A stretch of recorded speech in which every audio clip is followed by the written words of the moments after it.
3월 11일 복된 이 아침 하나님께서 우리에게 주시는 귀한 말씀은 시편 61편 1절에서 8절의 말씀입니다. 땅끝일지라도 높은 바위를 소망하라 라는 제목으로 같이 말씀 나누도록 하겠습니다. 압살롬의 반역으로 인해 다윗은 요단의 동편 마하나임까지 내몰리게 됩니다. 그곳에서 얼마나 많은 생각을 했겠습니까? 지난날 바세바에 관련한 죄악으로 인한 대가임을 이미 고백한 그였습니다. 하지만 이제 압살롬이 자신의 생명을 거두고자 마하나임까지 온 것은 분명했어요. 그 순간 다윗은 다시 한번 하나님을 향하여서 간절히 기도하게 되는데, 하나님이여 나의 부르짖음을 들으시며 내 기도에 유의하소서. 내 마음이 약해질 때에 땅끝에서부터 주께 부르짖으오니 나보다 높은 바위에 나를 인도하소서라고 기도하게 됩니다. 벼랑 끝으로 내몰린 상황이에요.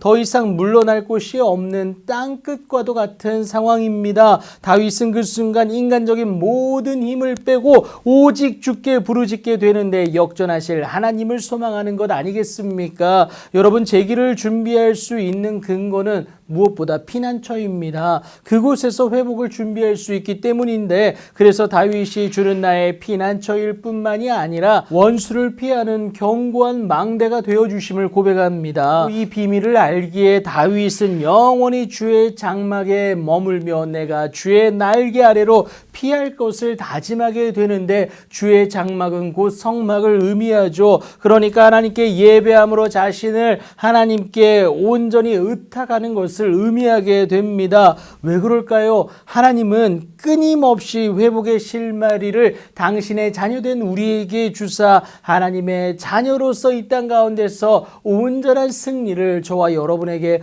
허락하시기 때문에 그렇습니다. 당신의 자녀를 향한 하나님의 무조건적인 사랑의 표현이다라는 거예요. 하지만 여기에는 우리의 성실이 필요한데, 바로 하나님에 대한 경외다라는 겁니다. 두렵고 떨림으로 하나님만을 나의 최고의 하나님으로 섬겨내는 모습, 그렇게 경외하는 자만이 하나님을 향하여서 선할 수 있는데, 그로 인한 하나님의 축복의 주인공이 된다라는 것을 여러분 꼭 기억하시기 바랍니다. 다윗은 이미 이것을 경험했어요. 그래서 주께서 나의 서원을 들으시고 주의 이름을 경외하는 자가 얻을 기업을 내게 주셨다고 고백하는 것 아니겠습니까? 다시금 그 축복을 확인하고는요, 왕에게 장수하게 하실 것을 선언하게 됩니다. 여러분, 여기서 말하는 영원한 장수는 여러분 견고하고 지속적인 통치를 의미하는데, 하나님을 통한 왕의 통치다라는 거예요. 이전에 아람과 암몬과의 전쟁을 승리로 이끄신 하나님께서 다윗에게 주신 은혜였습니다.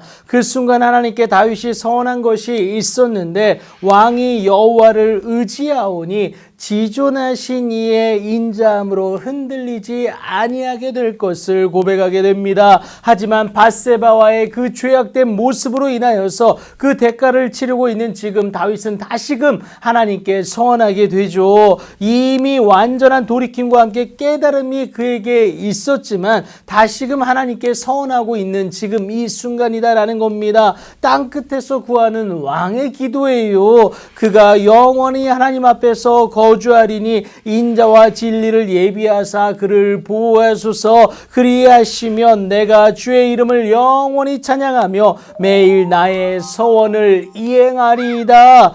여러분, 나를 향한 하나님의 변치 않는 인도하심을 기억하며 나 또한 영원히 하나님 앞에 거주할 것을 선언하고 있는 것이죠. 이 위기를 돌파하기 위해서 단일성 고백에 그치는 것이 아니라 여러분, 주의 이름을 영원히 찬양한다라고 얘기합니다. 더불어서 매일 나의 서원을 이행한다라고 얘기하는데, 여기까지 우리를 도우신 하나님을 여러분 오늘만이 아니라 내일도 동일하게 구할 것을 말하고 있는 것이죠. 나를 향한 하나님의 성실을 먹을거리로 삼는 모습입니다. 어제만 찾는 하나님에 그치는 것이 아니라 오늘뿐만이 아니고 내일도 하나님을 구하겠다고 말하는 신앙 고백이다라는 거예요. 땅끝에서 드렸던 왕의 기도를 기억하시고 다윗처럼 하나님으로 인한 높은 바위의 기쁨을 소망하시는, 그래서 주님의 은혜로 말미암아 승리하시는 여러분들의 복된 오늘이 되길 예수님의 이름으로 축복합니다.